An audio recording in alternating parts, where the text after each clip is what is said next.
جمعۃ المبارک کے موقع پہ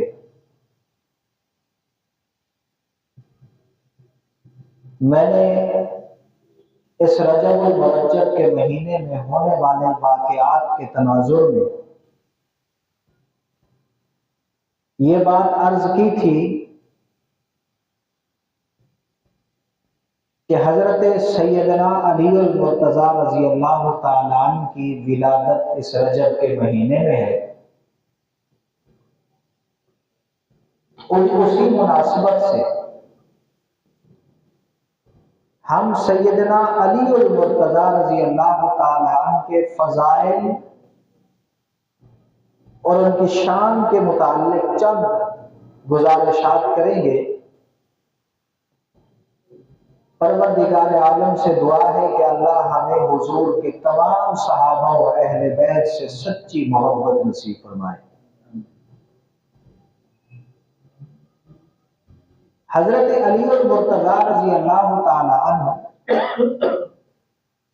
حضور کے صحابہ میں سے ایک عجیب شان کے مالک ہیں۔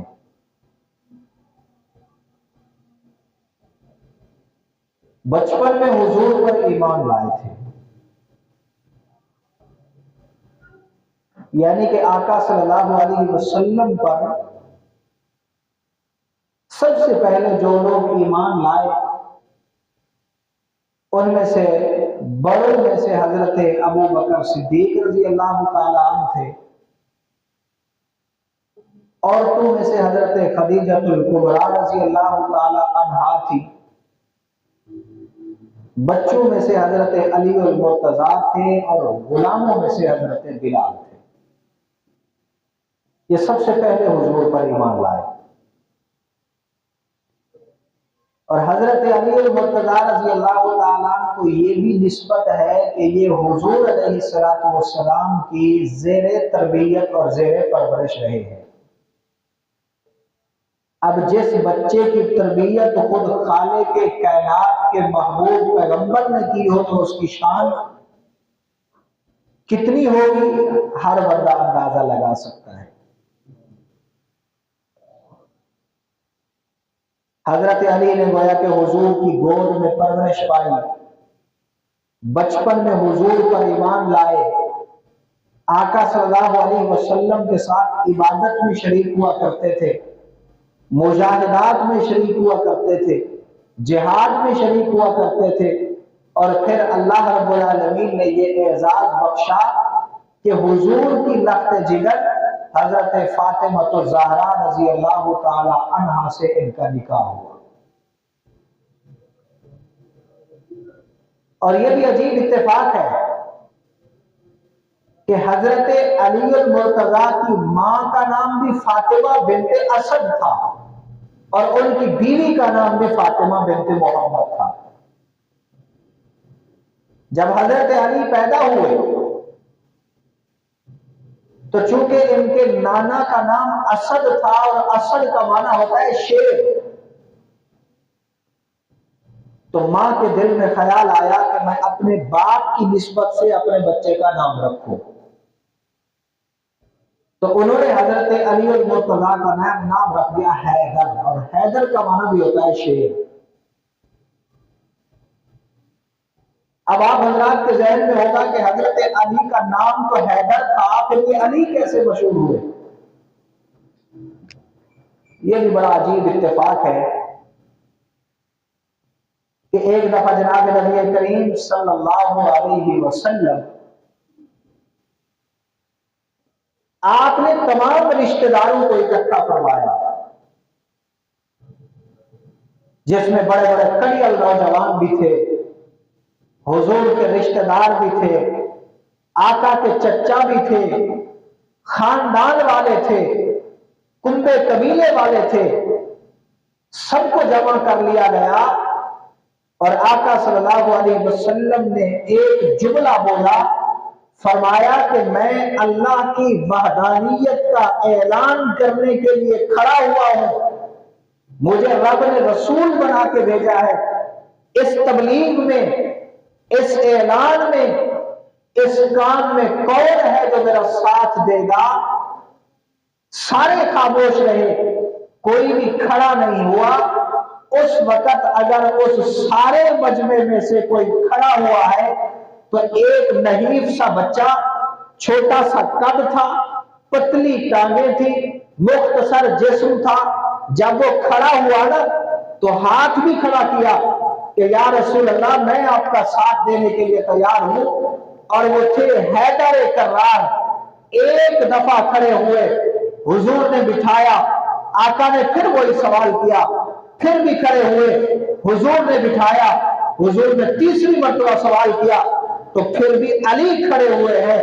نام حیدر تھا اس وقت۔ رسول اللہ کے ذہن میں آیا کہ قد چھوٹا ہے، پتلا سا جسم ہے، کمزور ہے، لیکن شان بڑی ہے، کہیں ایسا نہ ہو کہ کل کو ان کو کوئی دیکھ کے یہ نہ سمجھے کہ یہ تو چھوٹا علی ہے۔ تو اللہ کے نبی نے اس وقت فرمایا کہ یہ چھوٹا نہیں، یہ علی ہے۔ علی کا معنی ہوتا ہے بلند۔ اس وقت سے ان کا نام علی پڑ گیا، وہ حیدر اب دوسرے نمبر پہ رہ گیا کہ کوئی یہ نہ سمجھے کہ یہ جو کھڑا ہوا ہے مجمع میں یہ چھوٹا ہے، یہ بہت بلند ہے۔ اب بلندی کا معنی کیا ہے؟ ان کی شان بہت بلند ہے، ان کا مقام بہت بلند ہے، ان کا حوصلہ و ہمت بہت بلند ہے۔ وہ ہوا نا ایک دفعہ میدان جنگ کے اندر ایک بہادر آیا، اس کے بارے میں آتا ہے کہ ہزار ہزار بندے کا اکیلا مقابلہ کیا کرتا تھا۔ اس نے آ کے للکارا ہے کہ کوئی ہے تم میں سے جو میرے مقابلے میں آئے؟ نبی کریم صلی اللہ علیہ وسلم نے فرمایا علی اٹھو اور اس کا مقابلہ کرو۔ اس وقت عمر چھوٹی تھی، بالکل ایسے نوجوان سے تھے۔ جب یہ سامنے گئے ہیں تو اس پہلوان نے کہا کہ تمہارے اس پورے مجمع کے اندر کوئی میرے جیسا پہلوان نہیں کہ اس بچے کو میرے مقابلے میں بھیج دیا ہے۔ میں تو اس سے لڑنا اپنی شان کے خلاف سمجھتا ہوں۔ میں تو وہ بہادر ہوں جو ایک ایک ہزار پہلوانوں کا مقابلہ کیا کرتا ہوں، تم نے بچے کو بھیج دیا۔ ادھر سے سامنے سے حضرت علی المرتضیٰ نے فرمایا بچہ کس کو کہتا ہے؟ میں تو وہ ہوں سمانی امی حیدرہ، کہ میرے بچپن سے میری ماں نے میرا نام ہی شیر رکھا ہے، مقابلے میں آپ پتہ لگ جائے گا۔ اب وہ بار بار ٹالتا رہا، علی المرتضیٰ بلاتے رہے۔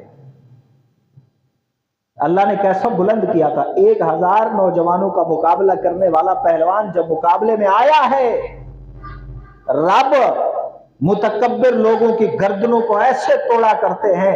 حضرت علی نے ایک وار کیا ہے اور اس ایک وار سے اس کا کام تمام ہو گیا۔ اور ایک وہ موقع بھی آیا، خیبر کا قلعہ فتح نہیں ہو رہا، خیبر کا قلعہ فتح نہیں ہو رہا۔ ایک دن لشکر گیا واپس آ گیا، دوسرے دن گیا واپس آ گیا، تیسرے دن گیا۔ سرکار دو عالم صلی اللہ علیہ وسلم کے سامنے ساری صورتحال تھی۔ آقا نے فرمایا کل میں جھنڈا اس آدمی کے ہاتھ میں دوں گا جو اللہ کو بھی محبوب ہے اور رسول اللہ کو بھی محبوب ہے، اور وہ فتح کر کے آئے گا۔ حضرت عمر رضی اللہ تعالیٰ عنہ فرماتے ہیں جب سے میں مسلمان ہوا ہوں نا کبھی عہدے کی طلب نہیں کی، اور یہ یاد رکھنا شریعت کا مزاج ہے۔ فرمایا جو بندہ عہدہ طلب کرے اسے نہ دو، عہدے کے لیے اہلیت دیکھو، اگر واقعتاً اس بات کا اہل ہے تو عہدہ سپرد کرو، وگرنہ جو مطالبہ کر رہا ہے کہ مجھے جج بنا دو، مجھے قاضی بنا دو، مجھے گورنر بنا دو، فرمایا ایسے بندے کو نہ دیا جائے۔ کیوں؟ حدیث مبارکہ میں آتا ہے اگر حکومت کی طرف سے عہدہ سونپا گیا تم نہ چاہتے تھے تو پھر اللہ تمہاری مدد کرے گا اس عہدے کو پایہ تکمیل تک پہنچانے کے لیے، اور اگر تم نے مطالبہ کیا ہے اور دے دیا گیا تو پھر اللہ مدد نہیں فرماتے، پھر اس بندے کو اس کے اپنی ذات کے حوالے کر دیتے ہیں۔ پھر انجام وہی ہوتا ہے جو ہم دیکھ رہے ہیں آس پاس اپنے علاقے میں، اپنے ملک میں۔ ایک سیٹ آتی ہے ہزاروں کی تعداد میں، اس کی وہ جو ہے نا یعنی کہ نام ضبط کیے جاتے ہیں، نام بھیجے جاتے ہیں کہ ہمیں دو ہمیں دو ہمیں دو، پھر وہی ملتا ہے جو رشوت دے کے پھر عہدے پہ بیٹھ جاتے ہیں۔ اگر ایسے ہوتا تو پھر امام اعظم ابو حنیفہ کا جنازہ جیل سے نہ نکلتا۔ کیا جرم تھا ان کا؟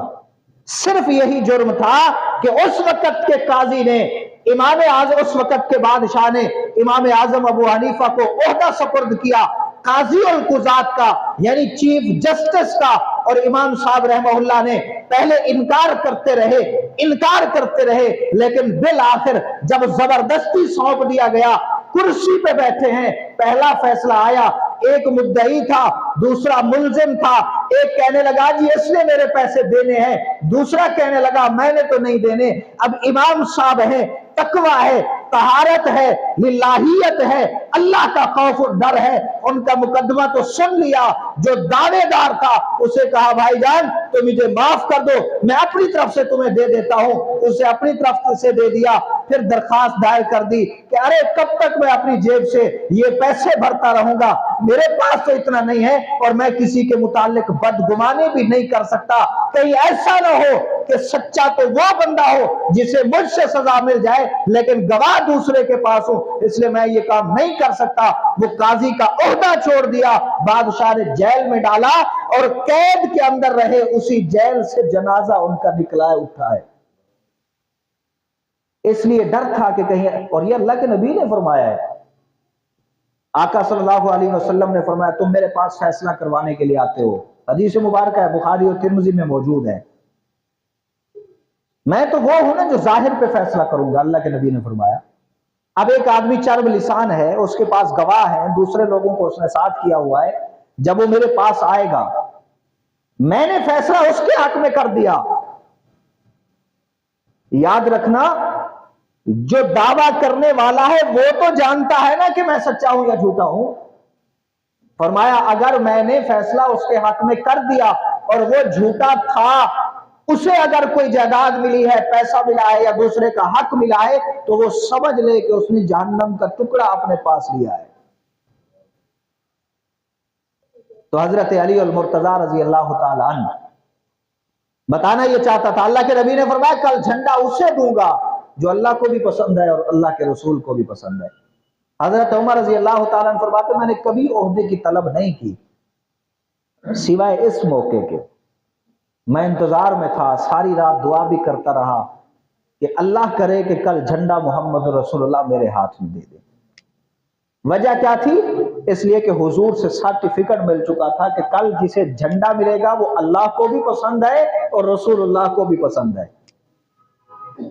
ساری رات کہتے ہیں میں اس طلب میں رہا، اس تڑپ میں رہا کہ کل جھنڈا مجھے ملے، لیکن جب صبح ہوئی تو سرکار دو عالم صلی اللہ علیہ وسلم نے فرمایا علی کہاں ہے، اسے بلا کے لاؤ۔ حضرت علی المرتضیٰ کو بلا کے لایا گیا تو حضور نے وہ جھنڈا ان کے حوالے کر دیا، فرمایا جاؤ اس لشکر کی کمان کرو اور خیبر میں جا کے جنگ کرو، اللہ تمہیں فتح نصیب فرمائیں گے۔ تو حضرت علی المرتضیٰ گئے ہیں، وہاں پہ خیبر کے قلعے کو اکھاڑا اور فتح کر کے شام کو واپس آئے۔ تو اس سے معلوم ہوا کہ علی وہ ہیں جو اللہ کے بھی محبوب ہیں، اللہ کے رسول کے بھی محبوب ہیں، اور اللہ کے رسول کے صحابہ کے بھی محبوب ہیں۔ یہ جو بعض لوگ کہتے ہیں نا صحابہ کا آپس میں اختلاف تھا، کوئی اختلاف نہیں تھا، آپس میں محبتیں تھی، صحابہ کی آپس میں محبت تھی، اللہ کے محبوب، رسول اللہ کے محبوب، رسول کے صحابہ کے محبوب۔ حضرت علی جوان ہو گئے، سننے کی باتیں ہیں یہ اس وجہ سے کہ آج ہمارے ایمان پہ ڈاکہ ڈالنے والے بہت سے لوگ ہیں، ہمیں پتہ ہونا چاہیے کہ صحابہ کون ہے، اہل بیت کون ہے، ان کا مقام کیا ہے۔ حضرت علی المرتضیٰ جب جوان ہوئے نا، حضرت صدیق اکبر آئے ہیں، علی فاطمہ بھی جوان ہے، تو بھی جوان ہے، جا رسول اللہ سے رشتہ مانگ لو۔ محبت نہیں تھی، ویسے ان کو مشورہ دے رہے ہیں۔ حضرت علی المرتضیٰ نے کہا ابو بکر میرے پاس تو کچھ ہے نہیں، میں کیسے جاؤں رسول اللہ سے رشتہ مانگوں؟ فرمایا نہیں جاؤ۔ ابو بکر وہ تھے جو مزاج شناس رسول اللہ تھے، رسول اللہ کے مزاج کو سمجھتے تھے، وہ سمجھ چکے تھے کہ اللہ کے نبی کے پاس رشتے تو بہت آ رہے ہیں فاطمہ کا ہاتھ مانگنے کے لیے، لیکن رسول اللہ کسی کو ہاں نہیں کر رہے۔ حضور چاہتے کیا ہے؟ ابو بکر نے پہچان لیا تھا کہ حضور چاہتے علی آئے اور میں فاطمہ کا نکاح ان سے کروں۔ حضرت علی المرتضی حضرت ابو بکر صدیق کے کہنے پہ حضور کے پاس گئے اور الفاظ بھی ابو بکر نے بنا کے دیے۔ کیا کہنا ہے؟ جب حضور علیہ السلام کے پاس گئے نا، فرمایا یا رسول اللہ میں آپ کے گھر کا مہمان ہونا چاہتا ہوں۔ جملے بھی تہذیب سکھاتے ہیں، میں آپ کے گھر کا مہمان ہونا چاہتا ہوں۔ رہتے تو حضور کے گھر میں تھے نا۔ تو اللہ کے نبی نے فرمایا علی اہلا و سہلا و مرحبا۔ بات یہیں پہ رک گئی۔ ابو بکر انتظار میں ہے کہ علی آئیں گے، پوچھوں کیا جواب ملا۔ حضرت علی کو سمجھ نہیں آئی ابھی کہ رسول اللہ نے ہاں کی ہے یا نہ کی ہے۔ واپس آئے، ابو بکر سے ملاقات ہوئی، علی کیا جواب ملا؟ فرمایا میں نے ایسے کہا۔ حضور نے فرمایا اہلا و سہلا و مرحبا۔ صدیق اکبر نے ماتھا چوما، فرمایا مبارک ہو، رشتہ ہو گیا۔ ایک دن اللہ کے نبی نے بلایا، فرمایا علی کو لے آؤ۔ اصل تے جڑے شادی کرن پندے سن پہلے دہاڑے گندوں تے ول کوئی پتہ نہیں عجیب عجیب قسم دیاں خرافات ہونی ہیں۔ اللہ کے نبی نے فرمایا علی کو بلا کے لاؤ۔ علی آ گئے۔ تمہارے پاس کچھ ہے؟ فاطمہ کا مہر مقرر کرنے کے لیے میں تیرا نکاح کرنا چاہتا ہوں۔ فرمایا یا رسول اللہ ایک چادر ہے، ایک زرہ ہے، ایک تلوار ہے، مختلف اقوال آتے ہیں۔ فرمایا تلوار کو تمہارے اپنے پاس رکھو، یہ مجاہد کی شان ہے، مومن کی شان ہے، ہتھیار۔ یہ زرہ بیچ کے آؤ، فاطمہ کا مہر لے آؤ، تمہارا نکاح کر دیتا ہوں۔ ابو بکر بھی موجود ہے، عمر بھی موجود ہے۔ اب حضرت علی المرتضی گئے زرہ بیچنے کے لیے، آگے عثمان بن گئے۔ فرمایا علی کہاں جا رہے؟ کہتے بھائی عثمان یہ زرہ بیچنے کے لیے جا رہا ہوں، اللہ کے نبی میرا نکاح فاطمہ سے کرنا چاہتے ہیں۔ حضرت عثمان نے فرمایا کتنے کی بیچو گے؟ فرمایا 400 درہم کی۔ فرمایا مجھے دے دو۔ عثمان نے 400 درہم علی کو دے دیے، وہ زرہ اپنے پاس لے لی۔ لینے کے بعد حضرت عثمان نے کہا کہ یہ زرہ میں تمہیں تحفے کے طور پہ پیش کرتا ہوں، یہ بھی اپنے پاس رکھ لو۔ گویا کہ عثمان کہنا یہ چاہتے تھے نکاح بھائی علی کا ہو، ادھر سے میری بہن فاطمہ کا ہو، تو اس کا تمام خرچہ عثمان اپنی طرف سے دینا چاہتا ہے، لیکن یہ نہیں۔ علی المرتضی غیرت مند انسان تھے، شاید ایسے وہ پیسوں کو قبول نہ کرتے۔ پہلے زرہ لی ہے، پیسے دیے ہیں، پھر وہ زرہ ان کے حوالے کی۔ اب یہ دونوں گئے ہیں، اللہ کے نبی کی بارگاہ اقدس میں بیٹھے ہیں، اور وہاں حضور علیہ السلام نے فاطمہ کا نکاح علی سے پڑھا دیا، اور نکاح کے گواہ تھے عمر اور ابو بکر۔ اب یہاں پہ ایک جملہ کہنا چاہتا ہوں۔ بعض حضرات کہتے ہیں جی معاذ اللہ، اللہ تعالیٰ ان کو بھی ہدایت نصیب فرمائے، ہم دعا کرتے ہیں کہ ابو بکر و عمر مسلمان نہیں تھے۔ اب اگر وہ ان کے ایمان کا انکار کرتے ہیں تو جو مومن نہ ہو وہ تو کسی کے نکاح کا گواہ بن ہی نہیں سکتا۔ جب وہ نکاح کا گواہ نہیں بن سکتا تو گویا کہ ان کی زبان کے مطابق، میں تو یہ کفر نقل نہیں کرنا چاہتا، ان کی زبان کے مطابق گویا کہ علی کا نکاح جو فاطمہ کے ساتھ ہوا ہے یہ نکاح ٹھیک نہیں ہوا۔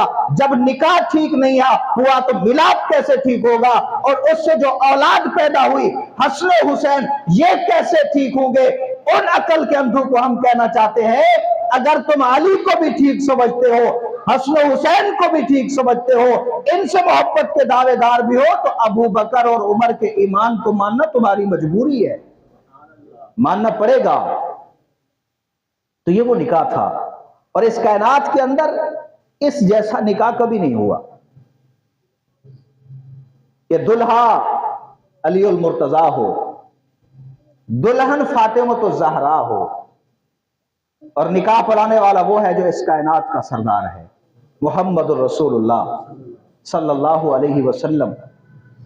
اور اس گواہ کے جو نکاح ہیں، اس نکاح کے جو گواہ ہیں، پہلا گواہ وہ ہے جو نبی کے بعد انبیاء کے بعد اس امت میں سب سے پہلا مقام جس کا ہے ابو بکر وہ، اور دوسرا گواہ وہ ہے جس کا دوسرا نمبر ہے عمر وہ۔